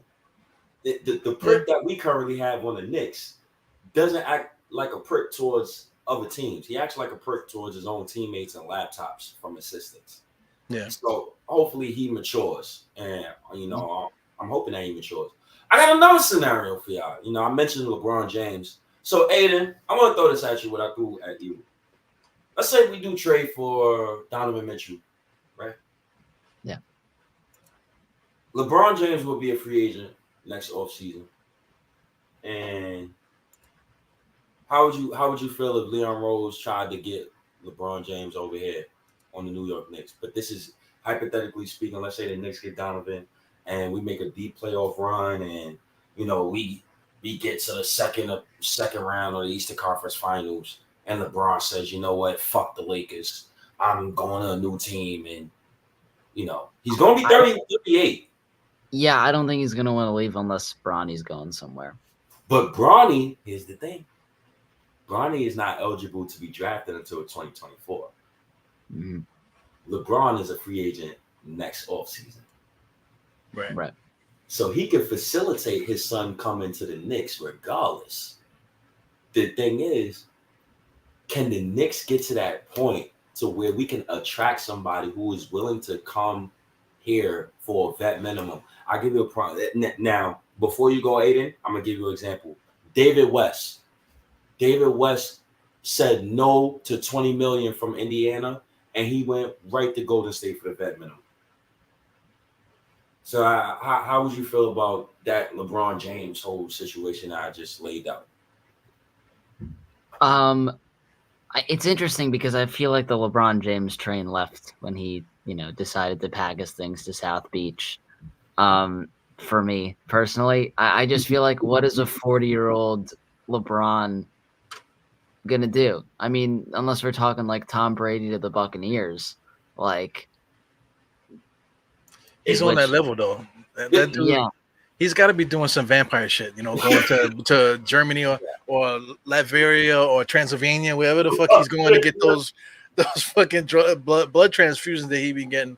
Because I mean, there's a video out with him training with his sons. You seen it? I saw that. Yeah. And he's still exploding to the basket, talking about pow like that at the top of it. He's like 38, right? Gonna be 38, whatever he is. And he's still head at the rim, still pop. Throwing it into the. I mean, when is he gonna stop? I wouldn't mind it, but what is that gonna do to, usage with everybody else? Right. Well, that's my concern. Well, when you're 38 years old, going on 39, you would think your usage would go down regardless because you want to preserve your body. And we know how LeBron James is. He takes games off, but you can take a game off here and there because when you got RJ Barrett and he's looking like sensational, when you got Donovan. When they're doing that move that Jalen Halen is teaching. When you got Donovan and you got Brunson. I forgot about Brunson. And you got Brunson? I mean, and you talking legacy. This is a legacy play too because I won in Cleveland. I broke a 50-year championship drought. I won in Miami, right? To my move to Miami was solidified. I won over there. I won on the Lakers. That's not a ring. That's a Mickey Mouse ring. But we both know this. We know how I feel about the bubble. Yeah. But I can't shit on Donovan Mitchell 57 points in the bubble if he become a Knick. I gotta use that as propaganda, ain't it? Would you use that for TJ Warren? If TJ Warren was a Knick and he's not a net, I mean, you're gonna use his bubble. You're gonna. You damn right I would. I mention that every time. Yeah.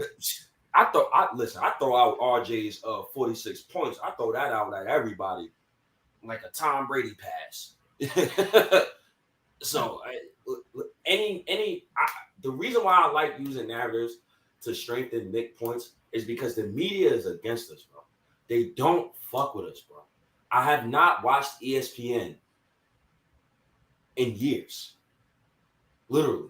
If I want to watch a subject, I just type in YouTube, ESPN, and I go to a specific subject I want to watch.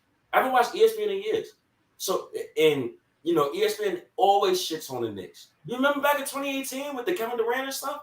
Look how it goes 4 years later.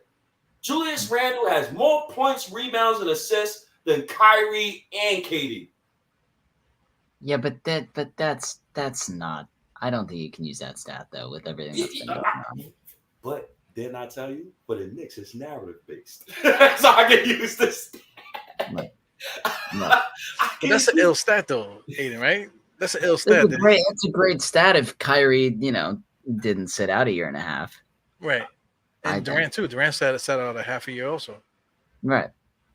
And I love comments like this. LeBron is washed. You know what I said?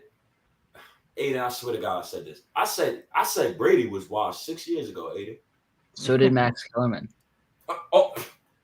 I say he was going to fall off a cliff too. There is sometimes generational talents who could go forever. When Jordan retired, he wasn't ready to retire. Yeah, he wasn't. Yo, he didn't have to take those years off. If he didn't take those years off, he might have got eight championships straight. And if Scottie Pippen wasn't such a bitch, they probably would have had 10.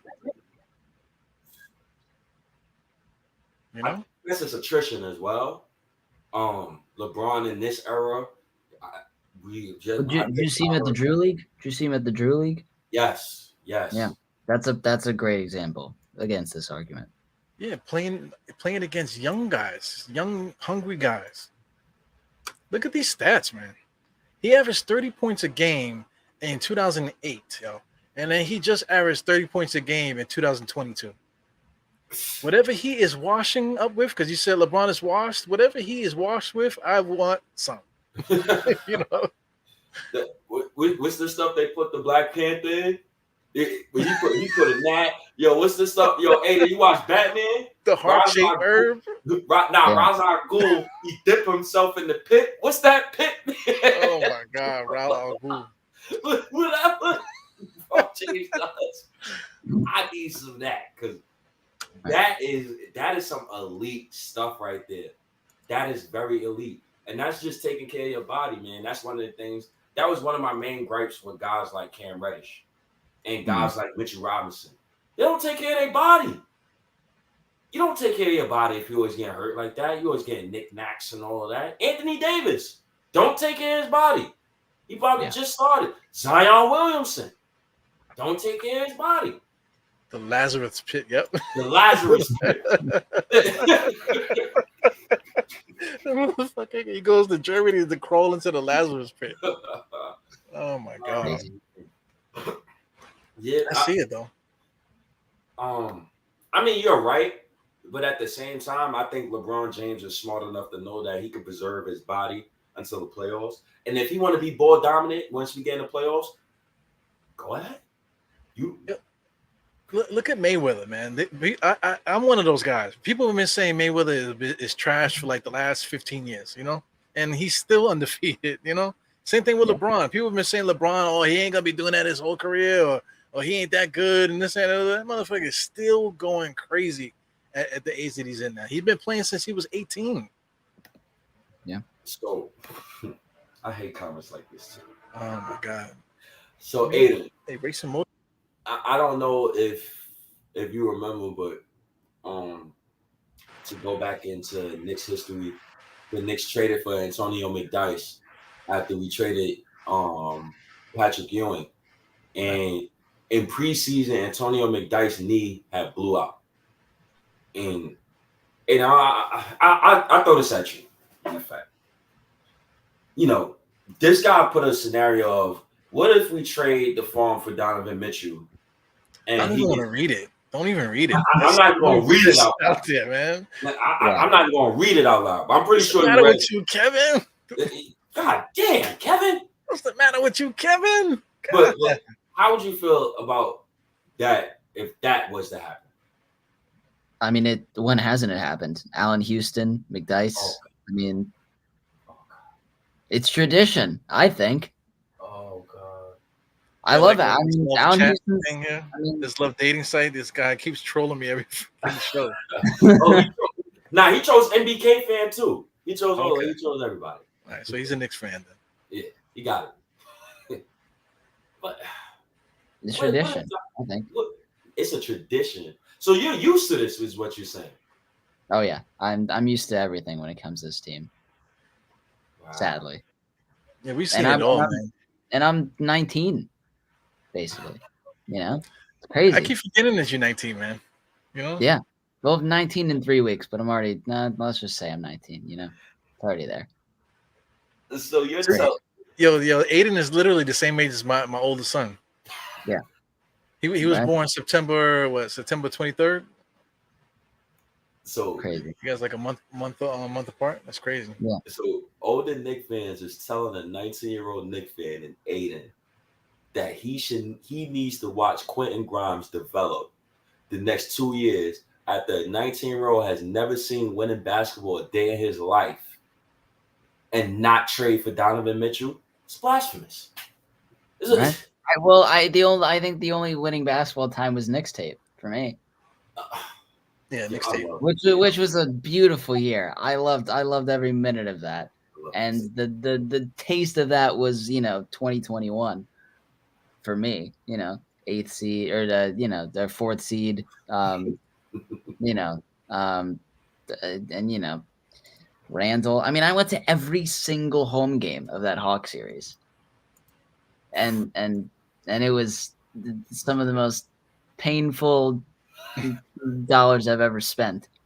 But I enjoyed game 2, But what was more painful? Was it painful to watch your players not succeed, or was it painful for your coach to get out coached? By Nate McMillan, who we dominated the entire regular season. Yeah, you want to hear something funny? Like we were talking about Aiden's 19-year-old. Do you know what happened when I was 19?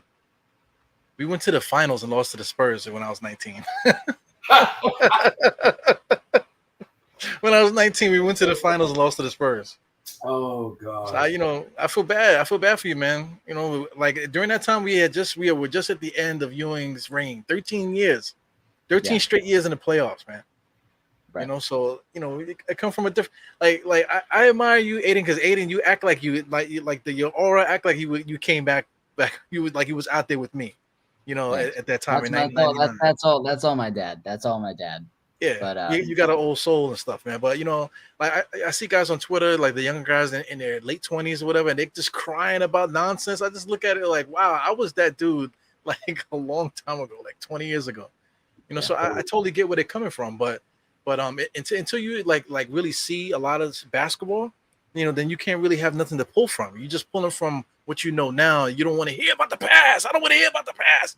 You know what I'm saying? You gotta go through that. You gotta go through your past, and then like imagine 20 years from now, Aiden. Like what you're gonna be telling some other jackass online or wherever you at. You know what I'm saying? Because you might be doing something super big during like 20 years from now, and you're gonna be telling some 19-year-old like, yo, I remember when the Knicks. He go like, yo, man, shut your ass up, old man. You know what I'm saying? I don't hear no shit about that. About what you talking about?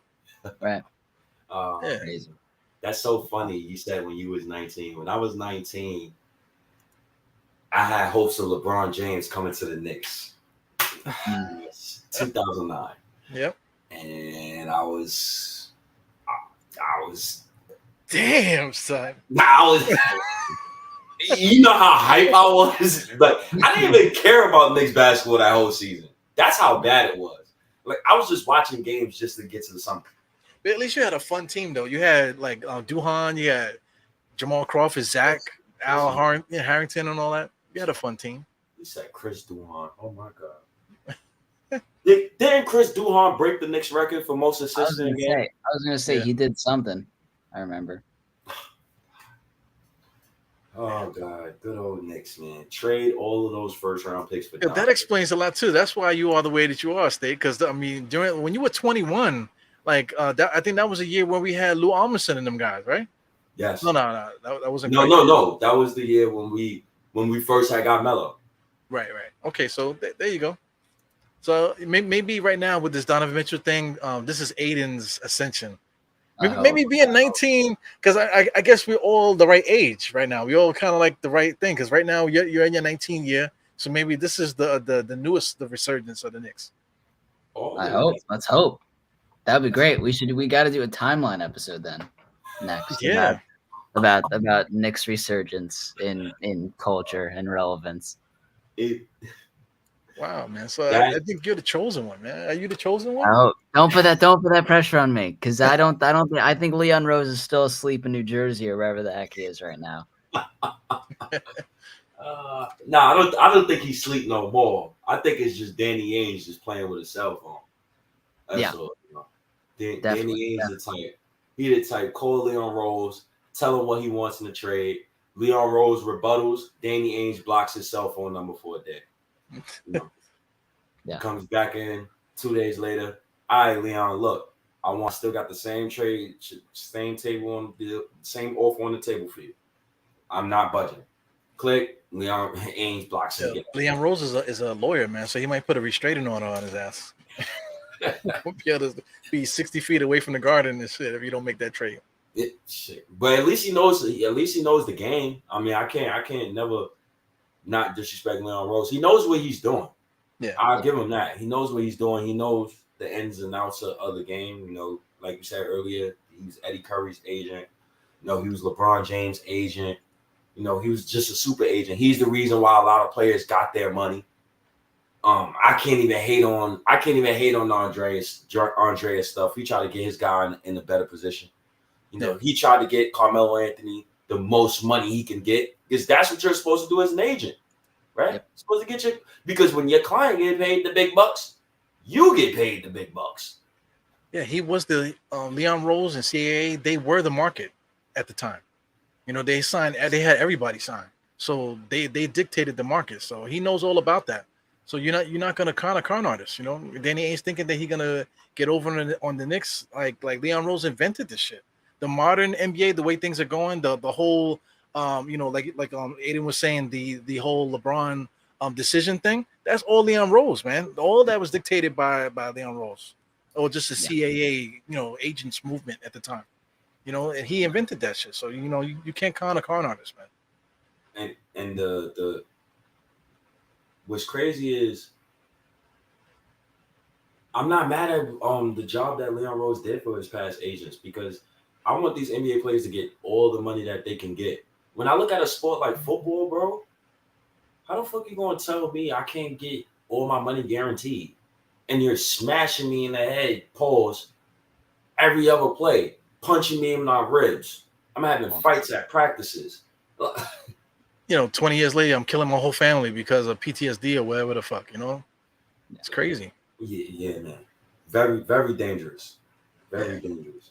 What Brunson, SGA, Barrett, Randle, Robinson. I guess the five. I guess I got nothing left, man. Now I'm reading garbage or Twitter. AKA Buzz. Yeah, I mean, the whole thing now, it really is garbage, man, because we can't do nothing until this damn trade is done, because there's no movement nowhere in the NBA. You know, we looked at the free agent list. The free agent list is pretty thick. They still got decent players on that list that can actually make rotations in the NBA.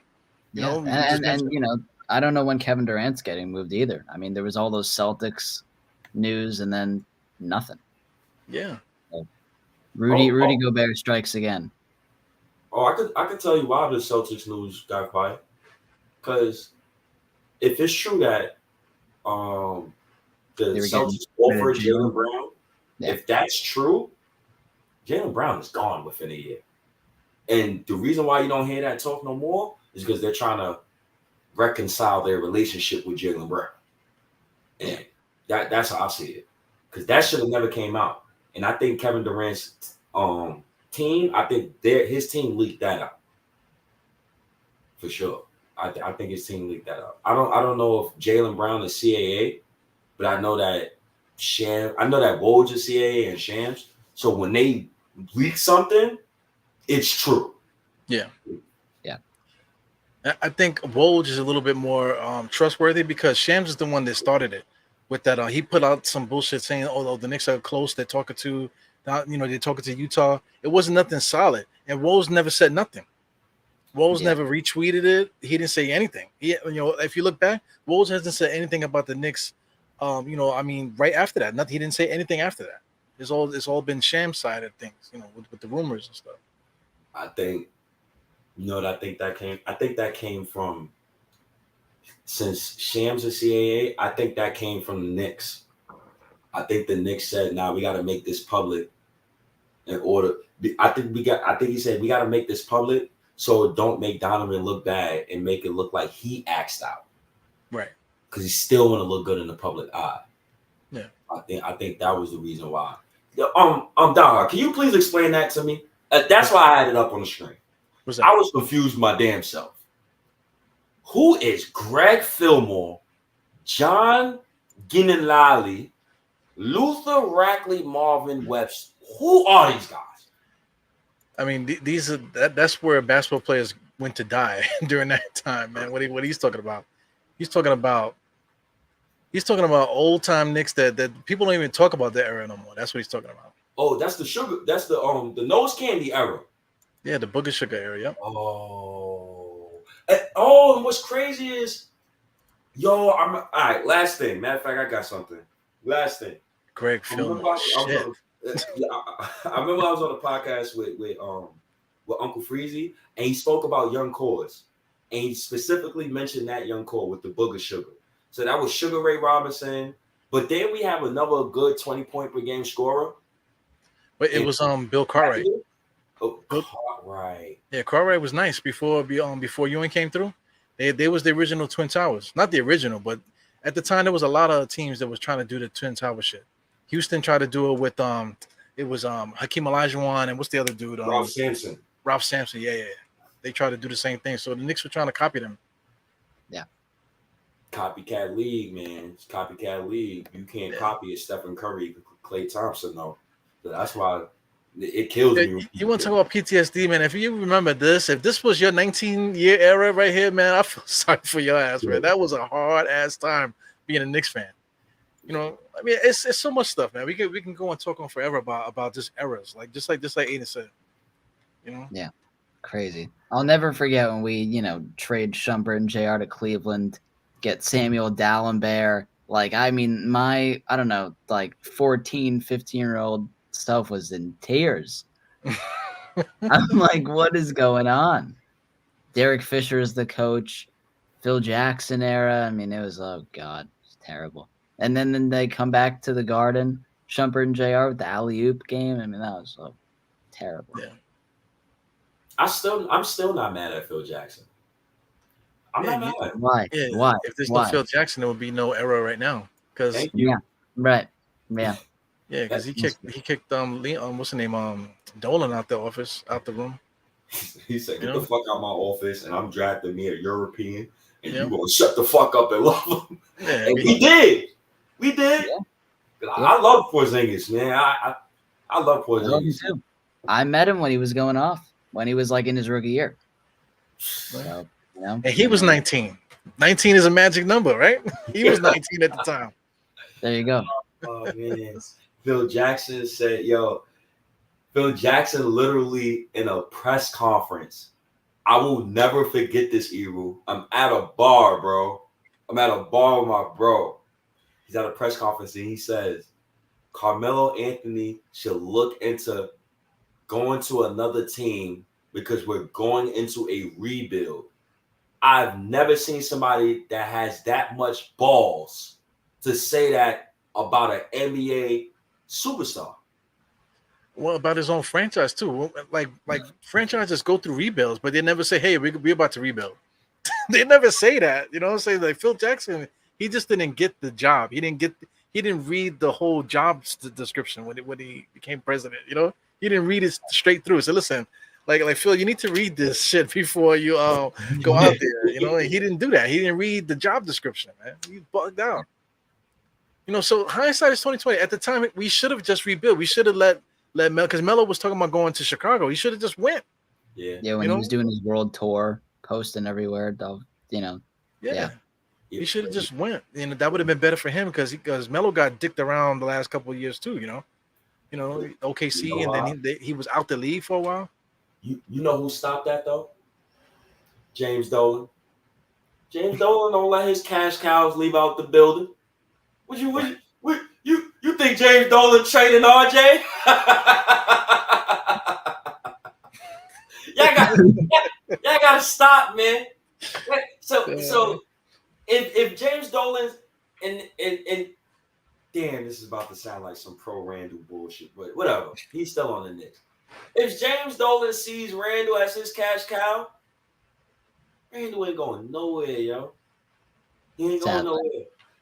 If James Dolan sees Obi as his cash cow, which I think he do, he ain't going nowhere. So it's some cases where I have to be like, this is the reason why we hired Phil Jackson to get to this point. I thank God every day he slept through the Donovan Mitchell workout at draft.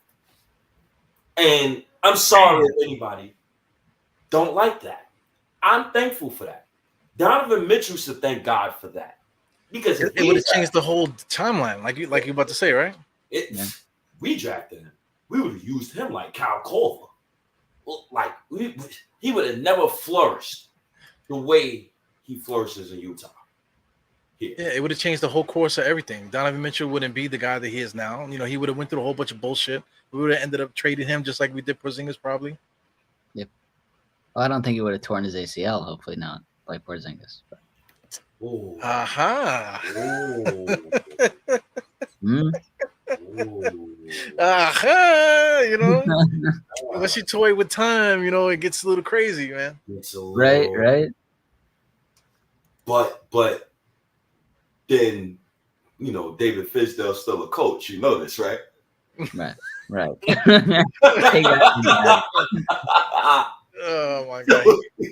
So Moody, I'm gonna get you right. Don't worry about it. I'll make you a player.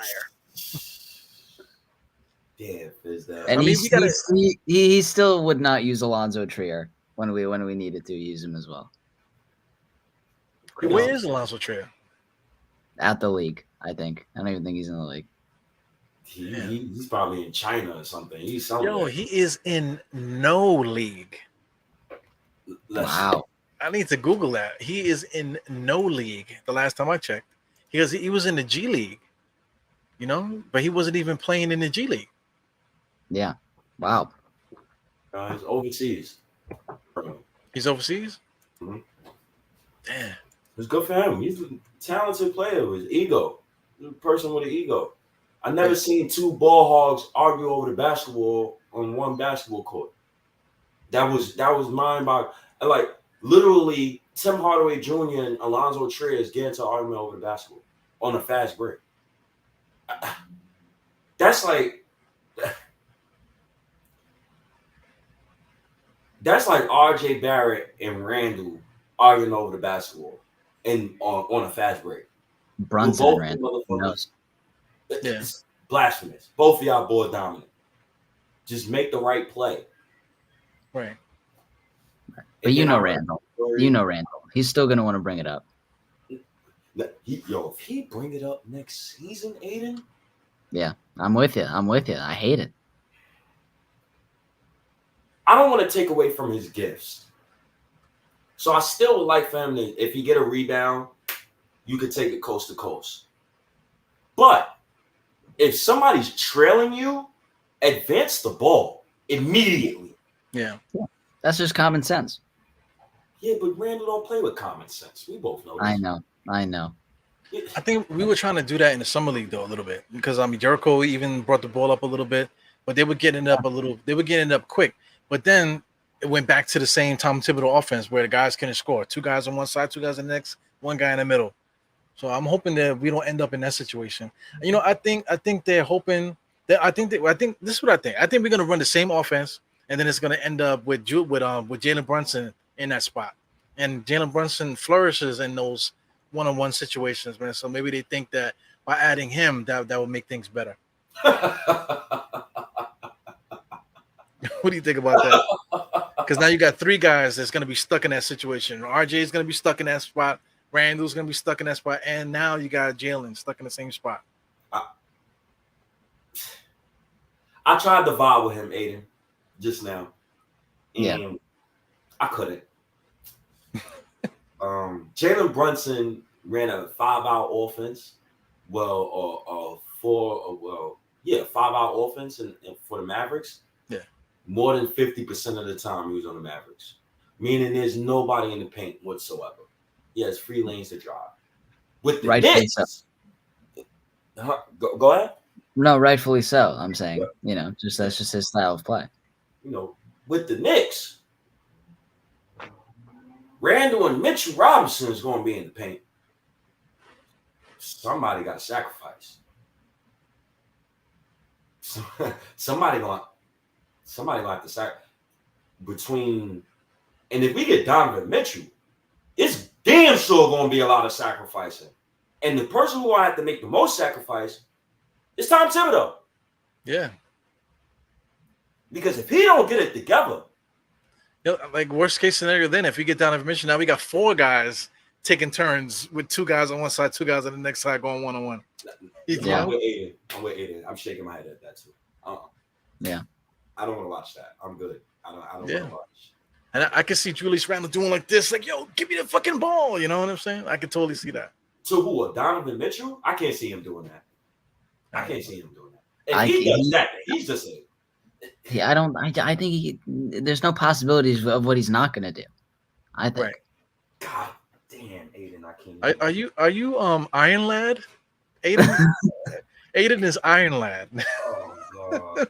For those that are into comics and shit like that, I think Aiden is Iron Lad.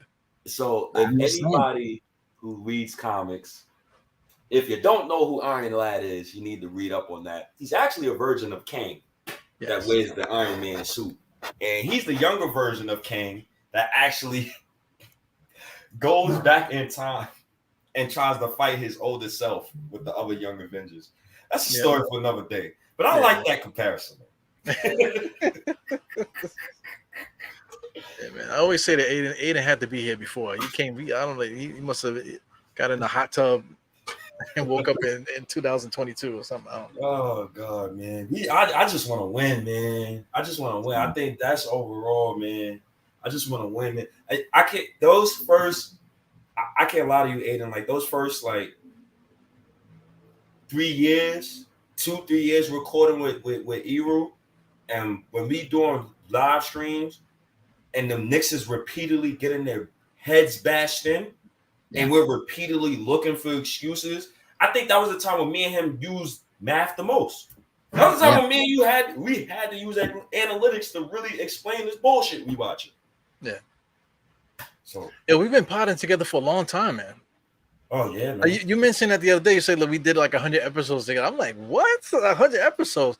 So I mean, if you count like the audio stuff that we used to do, because we used to do audio stuff too. So I mean, if you count that and the YouTube stuff too, and plus the Twitter Spaces also, man, we did a lot of fucking episodes together. Easily over together, easily over like 200. Damn, son. Me alone, probably like 500. I'm talking about just not even stuff that I like put on my own platform. I'm talking about like even when I jump on somebody else's pod and stuff like that. Like even with Eru, like Eru got probably over fucking 500 fucking podcasts himself. Like this shit is really like you gotta really love what you do, bro, in order to really continuously have the work ethic to do this. Because it is very fucking hard to talk for we're going on 2 hours. I know we're about to end this probably like a minute or so, but it's very fucking hard to talk about one topic, the Knicks, for 2 hours and actually find various things to continuously talk about. So that's why I personally said fuck Tommy D. Because Tommy D said some, and I'm gonna bring it to street terms. He said some whole shit that I ain't like the other day. And he said, he would share my tweet and said, stealing people's accomplishments. How dare you? Who said that? About what? Tommy D. That's my point. That's my point, Eru. Whose accomplishments I'm stealing? We coming up on our own lane. Everybody's coming up in their own lane, bro. What are you talking about? Stealing somebody's accomplishment? What does he say exactly? That's exactly what he said. And what's funny, after I rebuttal, he ain't rebuttal back. Well, in regards to what though? In regards to what? I'm damn sure not stealing his Alfred Payton takes. So I know it ain't that. So he was accusing you of taking his takes? I don't know. But that's what he specifically said. Tommy D is us, okay? Tommy D is us. He's older than me. I think he's older than me if I'm not mistaken. But he started off like us, and then he made his way through the ranks too. So this stuff, that's the bullshit, Aiden. You know what I'm saying? It's one like you just like us, and then you get to a certain spot, and now you're looking down on other people, and this is internet. Man, get the fuck out of here. This is fucking that's the bullshit that I hate about this online shit. Did you know right now that Dope Soul Sports is on right now? They're on right now too. So what? You know, and that's the only one because I follow them. There's other channels too that I'm looking at that are live right now talking about the Knicks. Who cares? You know, so we all talking about. They're talking about something different. We're talking about something different. Later, people will come on and see what we're talking about, and it's later some people will go and see what they're talking about. But guys like Tommy D, and I can go down a line of other guys too. They have the audacity to put themselves up on a pedestal, like people are looking up to them, or like they gave birth to people. Man, that shit is so corny to me, man. That shit is corny, man. So sadly, last thing, Aiden and Eru, I finally got blocked by Trav Music on Twitter. Man, he finally blocked me today. You know, because I shared his tweet about what if the Knicks wake up and we get a trade for Kevin Durant, and you know he got emotional about it. And you know, shout outs to Trav. I know you tuned into the pod on the live, so I know you be picking on him though, man. No, come on. Not just you. All you guys be picking on Trav, man. Aiden, do I pick on anybody? At times. I think. Yes. I mean, listen. I'm trying to get into the Twitter, Knicks universe now. I mean, I'm trying to slowly make my way into that, but it's just crazy. I feel like I gotta get into the spaces and actually talk and He's the same man that said trade RJ Barrett for De'Aaron Fox and deleted his tweet. You can't come what on year? this. Huh? What year? Oh, this past season he said that. This past season, right?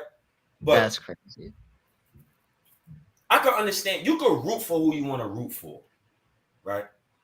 But if you say a take on Twitter and your take is shared, and you got oodles of Knicks fans who disagree with you, stand there like a man and take it and rebuttal back. You know how many times I got called stupid? I get called I get called bad words every day. Yeah, I don't know how you deal with it. Oh, I'm from New York. Yeah, I'm from New York too, man, but I don't know. I'm from New York. What you mean?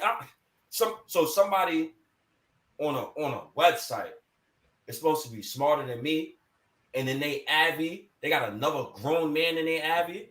What we doing here, Eru? I got an old school soul. Y'all don't want to hear some of y'all takes, man. If you want to give me a good take, give me a good point. If you want to give me a good rebuttal, give me a good rebuttal. Tell me why you think RJ Barrett won't be a superstar. If you give me a good rebuttal, I can listen to you. That's all I'm saying. I can listen to anybody, man, but I just don't like the arrogance. Just with people like you were saying, because like I said, I don't know what he said, so I can't really go too crazy. But Ashley Nicole Ross, she's one of them. She think she's looking down on us and stuff. It's like, why? How are you looking down? I didn't find out about you until Knicks Fan TV put her on. So how she get put on like that and then looking down at us? That's weird. That's really weird. Man. We know why, bro. Put her on. Wink, wink. Fuck you talking about? You get the viewers like that. Come on now.